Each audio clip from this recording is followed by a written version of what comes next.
کنتار او خزانه ډېرې منګه او مه ډېرئ. په دې کې د بجلۍ غټ بحران چې بیا بجلي کټ کړي او چې دا باران او بجلي نه وي نو بیا خو بجلي هم نه وي که نه دغه کې هم بجلي نه وي. ګرمي ډېره زیاته ده. موږ دوی ته څو پرې وویلو چې یاره موږ تا زموږ د علاقې خلک یاستئ موږ ته را بجلي چې لږ هم را پرېږدئ نو فل یې را پرېږدئ. صحیح شوله.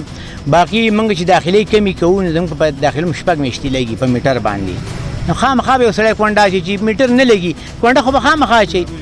دوی ته مې دا خبره کړې چې ګورئ احتجاج چې موږ کوو زه روډ نه بلاک کوم زه عوام ته نقصان نه رسوم چې احتجاج کوم نو په وابډا کې ویزن نه کوم او ښه مضبوط احتجاج به کوم ښه مضبوط خو خبره زموږ حل نه شوه نو احتجاج به داسې دا به یو ریکارډ مطمئنه کړو چې هغه ویل انشاءالله څو ورځې به زه ستاسو په علاقه کې میټینګ هم کوم او دا بجلي چې کومه دا لو کېږي کمیږي دا به نه وي. صحیح شوله. ښه او هغه بر سره زه کوم خو یو څو ورځې پس او بجلي به نن انشاءالله که بجلي زموږ په علاقه کې کومه بیا راتله لکه په 2 غنټې پس راځي 1 غنټه او دا بیا کمه وه نو په لږو ورځو کې دننه بیا دلته موږ احتجاج کوو او خو داسې احتجاج به وي چې دوی بیا وویني دوی مانه بیا دننه په کورسۍ نشي کېناستی نه کورسۍ ته پرېږدم. سره دلته 75% شارټیج اف سټاف دی. لکه دا څومره علاقه چې تاسو وینئ دلته کې زموږ یو کمپلینټ دی په هغې کې 2 کسان کار کوي. ما سره 25-26 ټرانسفارمر دي نو زه به عوامو له څنګه سهولیات ورکوم. په کار دا ده چې دا ماله دلته کم سے کم 30-35-40 کسان ماله نور راکړي نو زه به سهولیات خلکو له ورکم سروسز به پرووایډ کړم چې د علاقې کم مسلې دي مینټیننس کم ورک دی کم چې دا اوس دا ملګري راغلي او دوی کم بنیادي کمپلینټ دا قسمه خبرې به هغې کې اډرس کېږي. انشاءالله زموږ به دا پوره کوشش وي. د علاقې خلک دي زموږ لپاره قابل احترام دي او موږ هر پاسبل کار چې هغه زموږ په لاسو کې انشاءالله به وي. عوامو ته دا پته ولګي چې ټیکسز دي یا د یونټو دا چې کوم ریټ دی ټیرف ریټ چې کوم موږ کوو نو دا د وابډې کار نه دی.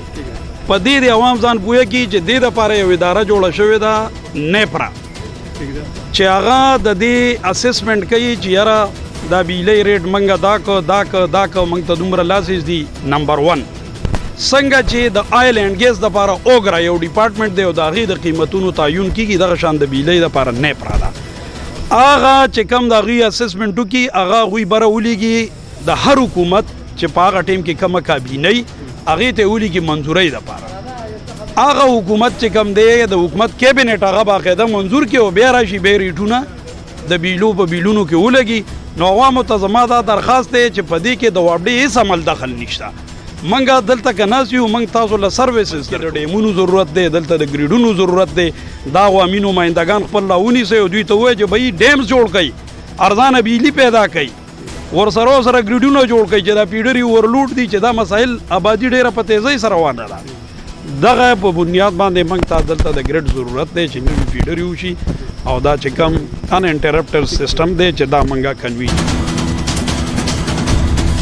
کونډه ده د دغه کونډو د اچولو دپاره موږ خلکو ته د امن اصلاحي جرګې د لاندې 15 میټرې دا پری اف کاسټ خلکو ته موږ ولګولې.